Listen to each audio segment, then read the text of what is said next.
Halo teman-teman, assalamualaikum warahmatullahi wabarakatuh. Balik lagi di channel David Eka Saputra. Pada video kali ini sedang dilakukan pemupukan dasar ya untuk tanam melon. Dan bisa dilihat ya, setelah disemprot herbisida, ini hampir semuanya mengering ya. Untuk gulmanya mengering semua seperti ini. Dan insya Allah kalau sudah seperti ini akan mati sampai ke akar-akarnya. Jadi lahannya terlihat bersih ya, bersih, gulmanya nggak ada. Dan sekarang ini kalau sudah seperti ini, sudah mengering gulmanya, dilakukan pemupukan dasar. Nah, ini sedang dilakukan pemupukan dasar sebelah sana. Nah, ini sedikit cerita ya teman-teman. Dulu saya pernah tanam melon, jadi ada beberapa bagian. Yang satu itu dipupuk dasar dan ada bagian yang tidak dipupuk dasar karena pupuknya habis, jadi ada bagian tidak dipupuk. Dan bagian yang dipupuk itu dia akan cenderung lebih subur, lebih sehat, lebih tahan terhadap serangan hama ataupun penyakit. Dan yang tidak dipupuk dasar, yang tidak bagian pupuk dasarnya itu ternyata tanamannya tidak sesubur tanaman yang lahan yang sudah dilakukan pupuk dasar. Untuk tanamannya cenderung lebih kurus, lebih kuning, agak kerdil dan juga kurang sehat. Dan biasanya kalau seperti itu mudah sekali terhadap kena serangan hama maupun penyakit. Jadi ada perbedaan ya antara yang dipupuk dasar dengan yang tidak, itu jelas sangat terlihat sekali. Jadi untuk pemupukan dasar pada tanaman melon ini sangat penting dilakukan ya, agar nanti dapat tumbuh subur, sehat, dan tentunya kuat terhadap serangan penyakit ataupun hama. Dan ini sedang dilakukan pemupukan dasar ya. Yang sebelah sana itu udah mulai dipupuk, yang sana sudah ya, yang sana sudah. Sekarang ini ganti yang sebelah sana, yang atas. Nah, ini sekarang sedang dilakukan pemupukan ya, pupuk dasar. Dan untuk pupuk dasar yang saya pakai tadi pagi sudah saya rekam, ini dia pupuknya. Nah, untuk pupuknya ini kita pakai pupuk organik, pupuk kimia, dan pupuk dolomit ya. Tapi karena pupuk kimianya ada yang belum komplit, jadi untuk pemupukan yang pertama ini pupuk organik lebih dulu, setelah itu pupuk dolomitnya. Nah, untuk pupuk organik itu kita pakai 10 karung dan pupuk dolomitnya kita pakai 20 karung. Sebelum pemupukan ini ada beberapa bagian yang ada batu atau kerikilnya seperti ini ya. Ini kita ambil. Nah, seperti ini kan banyak ya batu kerikilnya, ini banyak ya. Yang seperti ini banyak ya batu kerikilnya. Kita ambil ya, ini dibersihkan dari batu dan kerikilnya agar nanti tidak mempengaruhi pertumbuhan atau kesuburan daripada tanah.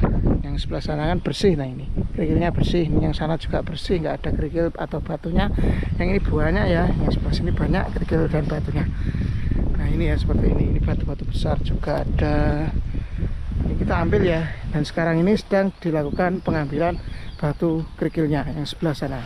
Ini sedang dilakukan pengambilan agar nanti bersih dari batu atau kerikil-kerikil kecil seperti ini. Ini banyak ya, yang sebelah sini banyak juga. Nah, untuk pemupukan kali ini kita pupuk organik dulu ya, organik dulu untuk pemupukannya pada bagian sebelah sini ini. Nah, ini seperti ini ya, kelihatan ya, ini pupuk organiknya sebelah sini. Jadi kali ini kita pupuk organik lebih dulu, setelah itu baru dipupuk dolomit ya.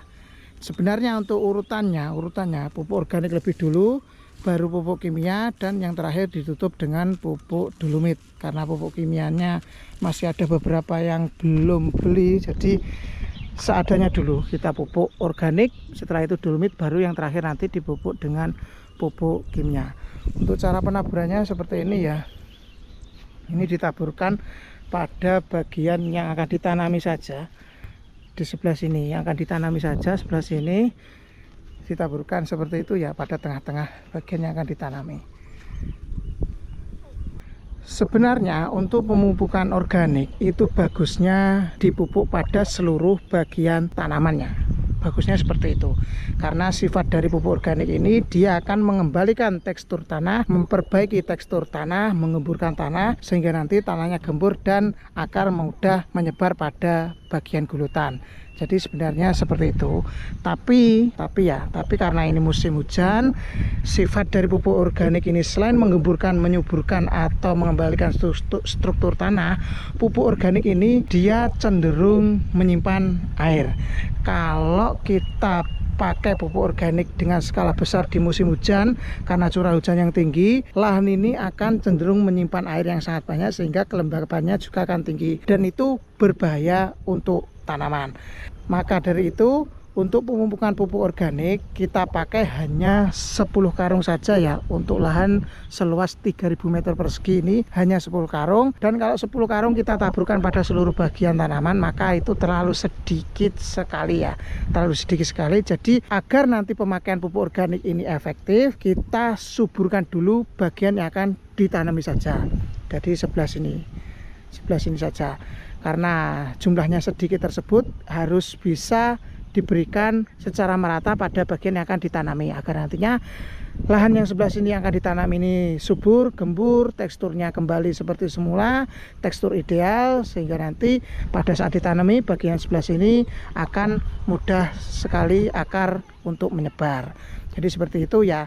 Karena ini musim hujan, pemakaian pupuk organiknya terbatas sehingga tidak bisa diberikan pada seluruh bagian gulutan. Beda nanti kalau musim kemarau ya, kita pakai ini lahan 3000 meter persegi ini kita pakai minimal 30 ya, minimal 30 atau syukur-syukur bisa 60 karung. Nanti semua akan saya berikan pupuk organik agar nanti pada musim kemarau lahan ini penuh dengan pupuk organik sehingga nanti daya simpan airnya bagus. Jadi seperti itu ya, di musim hujan pemakaian pupuk organiknya sebaiknya dikurangi. Setelah selesai penaburan pupuk organik, yang selanjutnya dilakukan yaitu penaburan pupuk dolomit ya. Seperti ini.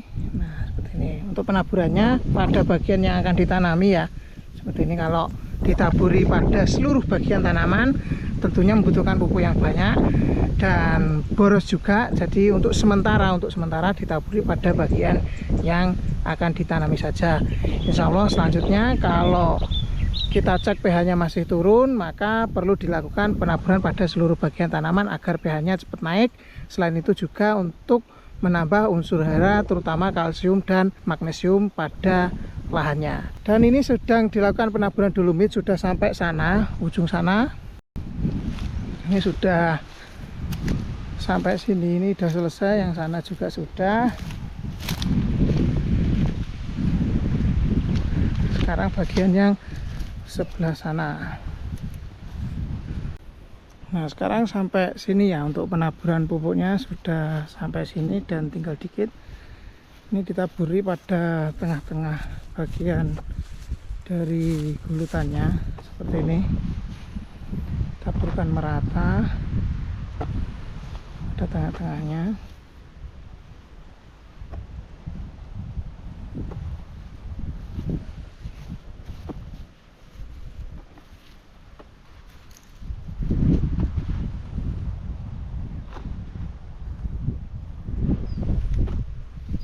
Ini ya.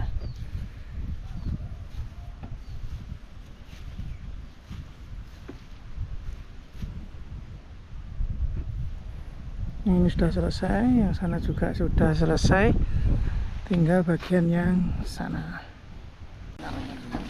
Nah, sekarang ini kita akan lakukan pemupukan kimia ya. Ini pakai pupuk Ponska, Turima dan pupuk KCL ya, sedikit KCL-nya. Nanti saya jelaskan dosisnya berapa, takarannya berapa. Ini sekarang ini sedang dilakukan, diturunkan pupuknya. Ponskanya ya, Ponskanya itu yang Turima. Biasanya pupuk fosfatnya kalau nggak pakai Turima pakai Vertipos ya. Tapi kalau pakai Turima ini ada unsur bakterinya atau agen hayatinya di dalam pupuk Turima ini. Jadi lebih baik daripada pupuk Vertipos ya.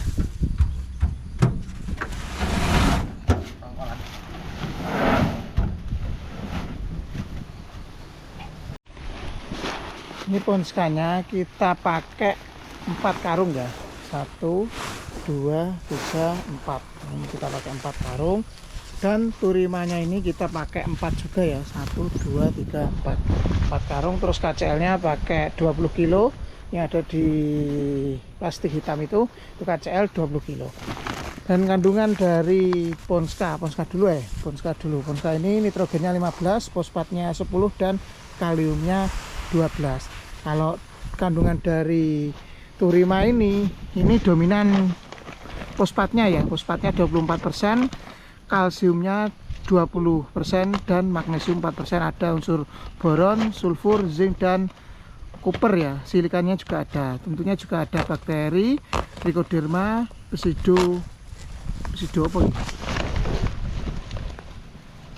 Pseudomonas dan bakteri apa ya? Satu lagi. Jadi ada kandungan 3 mikroba ya. Trichoderma, Pseudomonas dan yang satunya yang sebelah sini, Bacillus. Ini kandungannya ini. Nah ini ya, ini jadi saya perjelas lagi kandungan dari pupuk Turima, fosfatnya. Jadi ini fosfatnya 24%, kalsiumnya atau CaO-nya 20%, magnesium atau MgO-nya 4%, ada sulfur, boron, zinc, koper dan silika. Dan tentunya yang bikin lebih nilai plusnya ini yaitu ada mikrobanya, Trichoderma, Pseudomonas dan Bacillus. Jadi seperti itu ya kandungannya.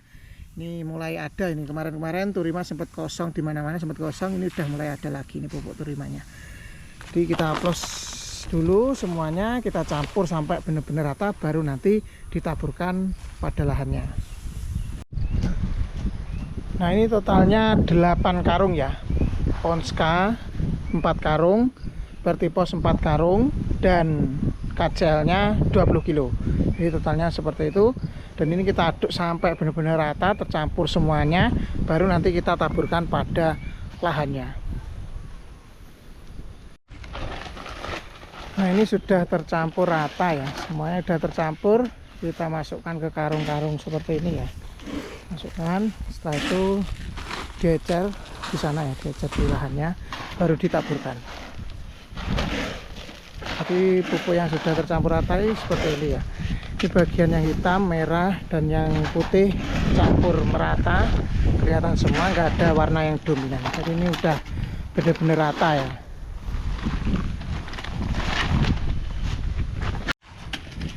Oke teman-teman, sekarang kita akan melakukan pemupukan dasar kimianya ya.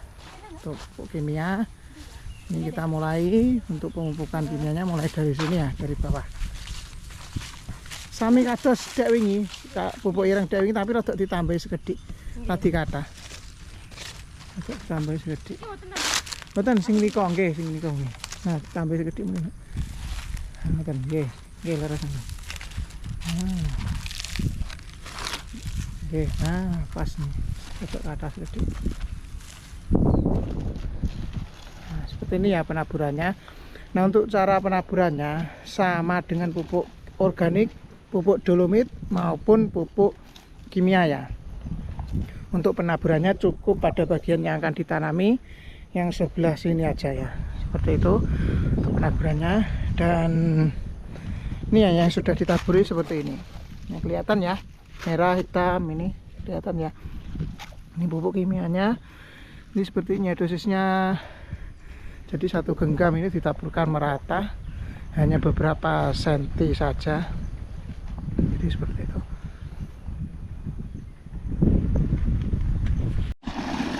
Nah teman-teman, setelah selesai pemupukan kimia organik dan dolomit, ini kita siram ya, karena beberapa hari ini, bahkan lebih dari seminggu ya, lebih dari seminggu ini nggak hujan sama sekali, jadi sangat keras tanahnya ya. Ini seperti ini keras sekali. Nah ini sangat keras ya, bongkahan-bongkahan ini sangat keras karena nggak kena air. Ini nanti lama-lama kalau kena air akan pecah teksturnya. Jadi besok agar bisa dipasangkan plastik musa harus disiram ya, disiram dulu, terutama bagian yang akan ditancapi seperti bagian yang pinggir dan yang tengah ini disiram kencang. Dan sekarang ini sedang dilakukan penyiraman pada gulutannya. Ini sudah selesai, airnya dibuang terus ke sini nanti ke bawah. Nah seperti ini ya untuk cara penyiramannya.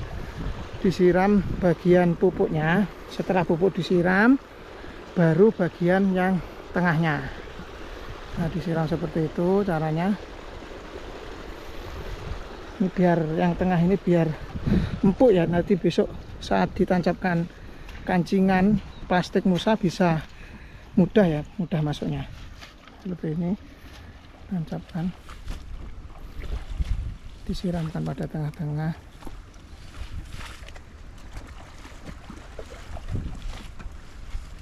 Nah, untuk pupuknya ini juga disiram, tapi walaupun sesekali, nggak usah terlalu nggak usah terlalu kenyang ya untuk penyiraman bagian yang ini, karena nanti tetap akan kena air di dalam plastik Musa, kena uapnya. Jadi yang perlu dikenyangkan penyiramannya bagian yang tengah gelutan yang sebelah sini, biar nanti untuk penancapan kancingannya mudah. Nah, seperti itu.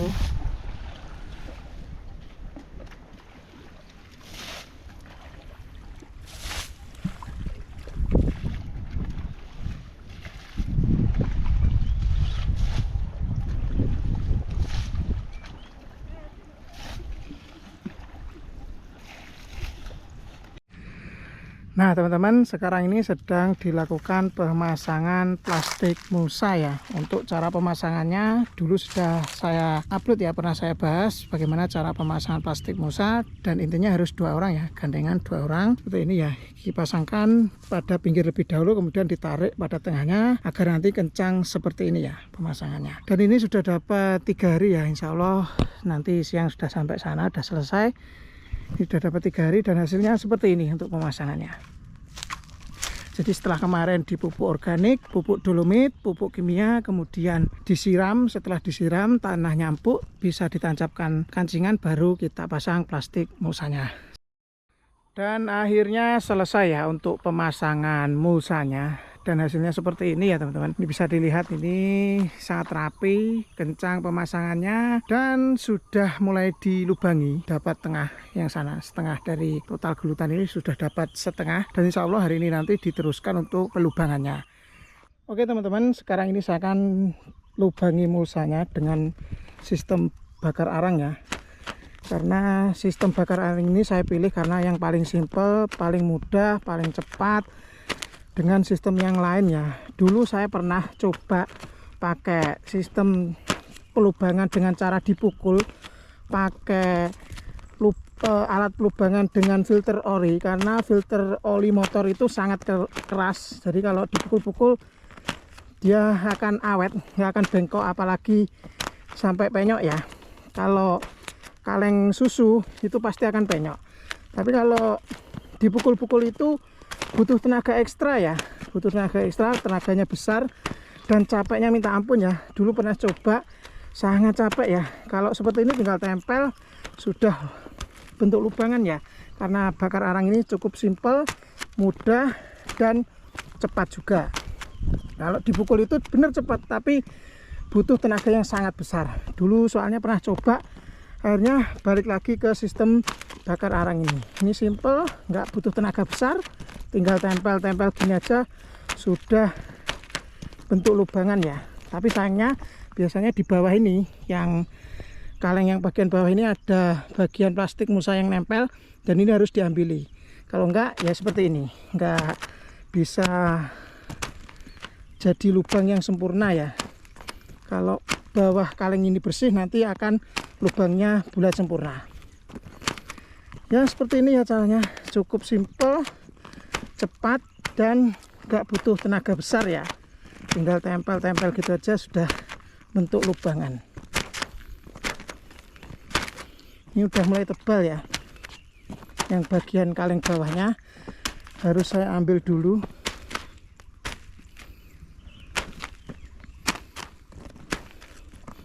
Dan untuk hasilnya, teman-teman lihat video ini yang sudah dilubangi semuanya. Dan hasil akhirnya seperti ini ya teman-teman. Untuk pelubangan plastik musanya ini sudah jadi, sudah dilubangi semua, sudah dipasang musa semua, tinggal tanamnya. Dan hari ini insya Allah kita akan tanam melonnya. Oke teman-teman, sekian video kali ini tentang persiapan lahan ya sebelum tanam melon. Nantikan video selanjutnya tentang penanaman benih melonnya. Oke, sekian dari saya. Assalamualaikum warahmatullahi wabarakatuh. Sampai jumpa di video selanjutnya.